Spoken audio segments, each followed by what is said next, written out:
Olá, alunos do curso de Licenciatura em Educação Física, em EAD, da Univasf. Eu sou o professor Álvaro Millen e vou estar com vocês agora na disciplina Fundamentos da Educação 2.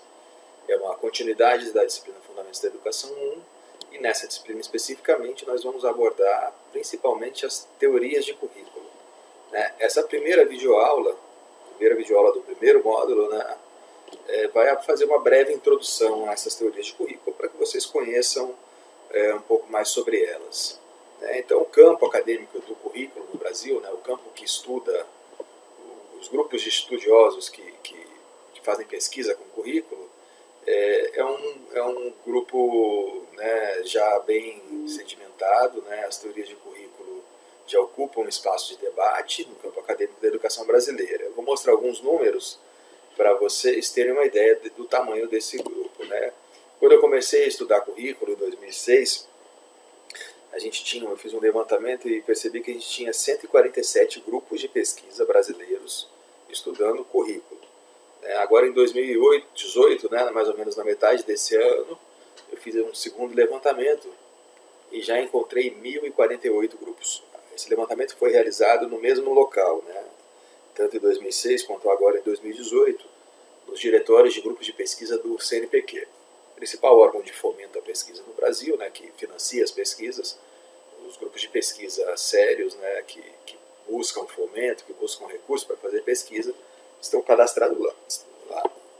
Mas podem existir outros grupos que não estejam cadastrados. Então, o volume de pesquisa é muito grande, mais de 1.000 grupos de pesquisa fazendo pesquisa sobre currículo. Então, é importante que vocês conheçam isso daí, saibam o que é o currículo, as teorias de currículo e como isso impacta no cotidiano escolar.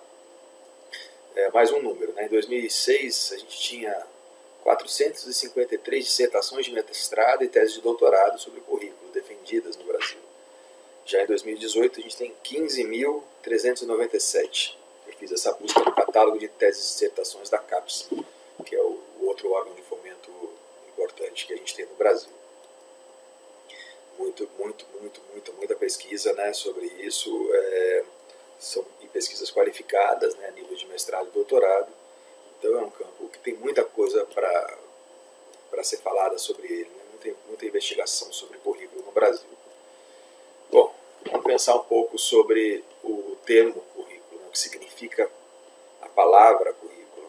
Então o termo currículo tem sua origem associada ao conceito de classe escolar, no século XVII. Quando começa a surgir essa palavra, que tendo o entendimento que a gente tem hoje sobre currículo, que o entendimento vai ser apreendido por vocês a partir dessas videoaulas, a gente tem essa origem associada ao conceito de classe escolar. Qual é o conceito de classe escolar? É a ideia de que os estudantes passaram a ser separados por nível de aprendizagem e idade em classes específicas, classes escolares específicas, e o currículo representa a globalidade dos elementos de um curso educacional. Então, a primeira vez que a gente começa a falar em currículo na educação, na pedagogia, é quando a gente começa a pensar em classe. Isso lá no século XIX, 1600 e pouco, quando se começa a padronizar a educação através de conjuntos de alunos separados por idade e nível de aprendizagem.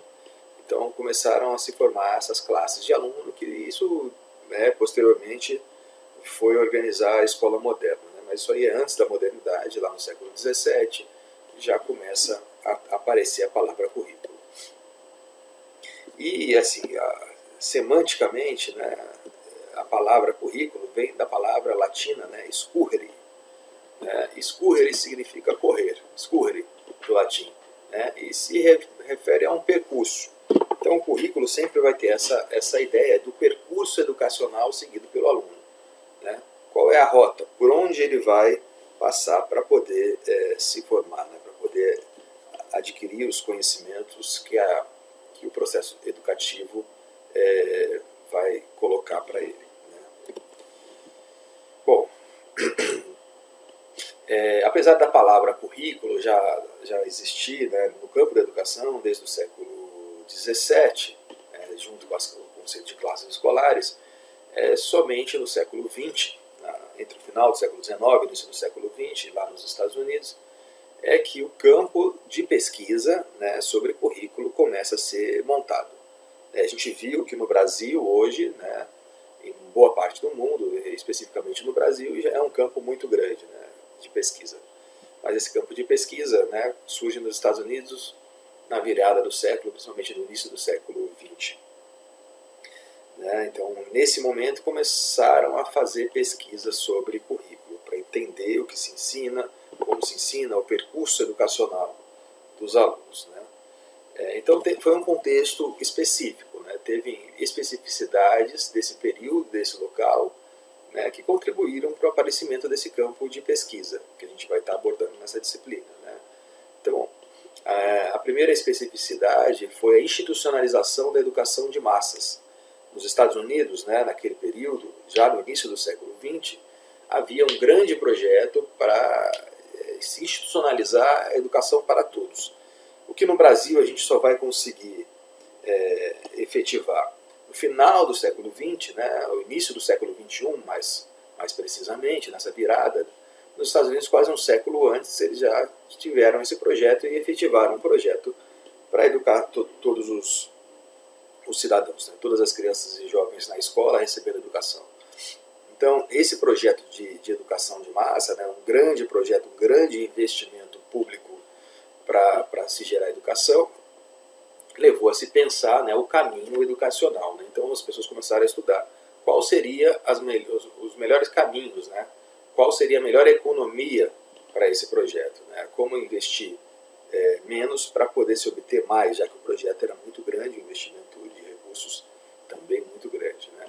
O outro ponto, né, a outra especificidade do surgimento das teorias de currículo é que os Estados Unidos, naquele período, ainda recebe, mas recebia de sobremaneira, né, um grande número de imigrantes.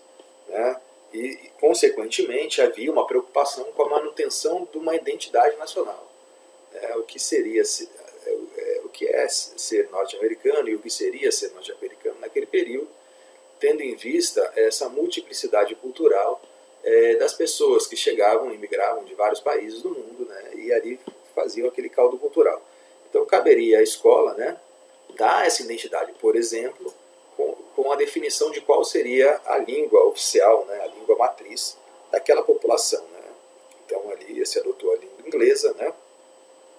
E as escolas, entre outras coisas, passaram a constituir uma base identitária, né, para essa população, que tinha um grande número de imigrantes, então precisava dessa base identitária.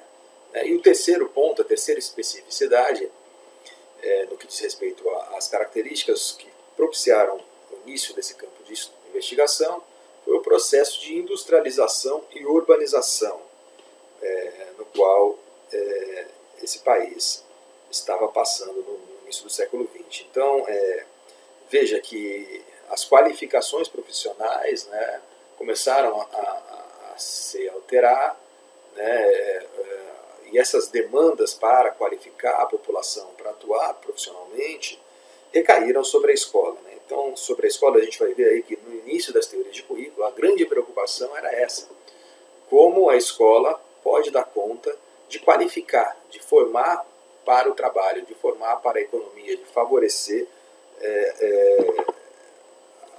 o país no sentido de dar formação aos trabalhadores que vão participar, né, desse processo de industrialização. Então isso é muito importante também. E foram esses três aspectos, né, a institucionalização da educação de massas, o grande número de imigrantes e o processo de industrialização e urbanização, que geraram demandas, né, para se investigar, para se entender o currículo, o percurso educacional em larga escala que seria adotado. Né? Então começaram a se estudar para ver qual seria a melhor forma possível para se desenvolver.